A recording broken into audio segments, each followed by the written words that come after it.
सुस्वागतम. विषय मराठी, इयत्ता 4.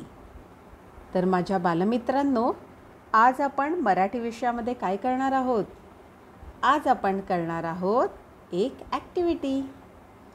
तो मेरे प्यारे बच्चों, आज हम मराठी विषय में करने जा रहे हैं एक्टिविटी.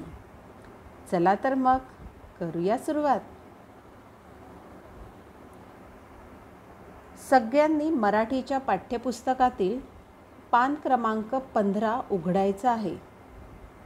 आप सबको मराठी टेक्स्ट बुक का पेज नंबर 15 ओपन करना है. तर आजची ॲक्टिव्हिटी आपण मराठीच्या पाठ्यपुस्तकातच करणार आहोत. तो आज की जो यह एक्टिविटी है वो हम मराठी टेक्स्ट बुक में ही करने वाले हैं, पेज नंबर 15 पे. आता पाहूया नक्की आपल्याला काय करायचं आहे. विद्यार्थ्यांनी त्यांना आवडणाऱ्या 3 फळांची चित्रे काढून त्या फळांविषयी माहिती लिहावी. तर आपल्याला काय करायचं आहे, 3 फळांची चित्र आपल्याला या दिलेल्या चौकटीत काढायची आहे आणि त्या फळांबद्दलची माहिती आपल्याला लिहायची आहे. चला तर आपण मग फळांचं चित्र काढायला सुरुवात करूया. तर पहिल्या चौकटीत आपण चित्र काढणार आहोत ॲपल म्हणजे सफरचंदाचं. चला सगळ्यांनी सुंदर असं ॲपल म्हणजे सफरचंद काढायचं आहे आणि त्याला आपण रंग पण द्यायचा आहे. सफरचंद काढून आणि रंगवून झाल्यानंतर आपण त्या चित्राच्या वरच्या बाजूला फळाचं मराठीतलं नाव लिहिणार आहोत, सफरचंद. चला आता आपण दुसऱ्या चौकटीत चित्र काढूया. कोणतं फळ आहे हे? मँगो म्हणजे आंबा. तर चला पटकन सगळ्यांनी सुंदर असं आंब्याचं चित्र काढायचं आहे आणि ते रंगवायचं पण आहे. आणि चित्र आंब्याचं पूर्ण काढून झाल्यानंतर आपण त्या चित्राच्या वरती लिहिणार आहोत फळाचं मराठीतलं नाव आंबा. आणि आता तिसऱ्या चौकटीत आपण काढणार आहोत ऑरेंज. ऑरेंज म्हणजे संत्रे. तर सुंदर असं संत्र्याचं आपण चित्र काढायचं आहे आणि त्याला आपण सुंदर असा रंग द्यायचा आहे. आणि आता आपण संत्र्याच्या वरती म्हणजे ऑरेंज या फळाच्या चित्राच्या वरती आपण त्याचं मराठीतलं नाव लिहिणार आहोत. तर सगळ्यांनी लिहायचं आहे संत्रे.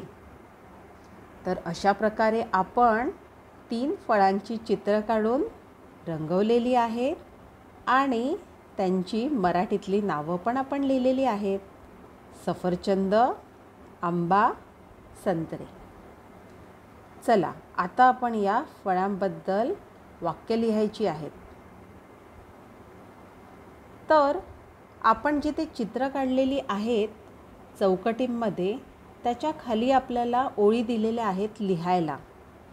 हमें लाइन्स दी गई है लिखने के लिए. तर तिथे आपण पहिलं लिहिणार आहोत. लिहा सगळ्यांनी. सफरचंद लाल रंगाचे असते. आणि असते नंतर आपण द्यायचा आहे पूर्णविराम. चला लिहा सुंदर आणि स्वच्छ अक्षरात, सफरचंद लाल रंगाचे असते. ये सफरचंद का रंग कौन सा होता है? लाल. आता आपण दुसरं वाक्य लिहिणार आहोत आंबा या फळावरती. तर लिहा सगळ्यांनी. आंबा हा फळांचा राजा आहे. आणि आहे नंतर द्यायचा आहे पूर्णविराम. आंबा हा फळांचा राजा आहे. आणि आता आपण लिहिणार आहोत संत्र्याबद्दल. तर लिहायचं आहे नागपूरची संत्री प्रसिद्ध आहे? नागपूरची संत्री प्रसिद्ध आहेत. आहेत नंतर आपल्याला पूर्णविराम द्यायचा आहे. तर बाळांनो, अशा प्रकारे आपण ही आपली ॲक्टिव्हिटी पूर्ण केलेली आहे. मजा आली की नाही? चित्र काढायला, त्याच्यामध्ये रंग भरायला आणि या फळांबद्दलची माहिती लिहायला. तर आपण परत भेटूया आपल्या मराठीच्या पुढच्या सेशनमध्ये. तोपर्यंत धन्यवाद.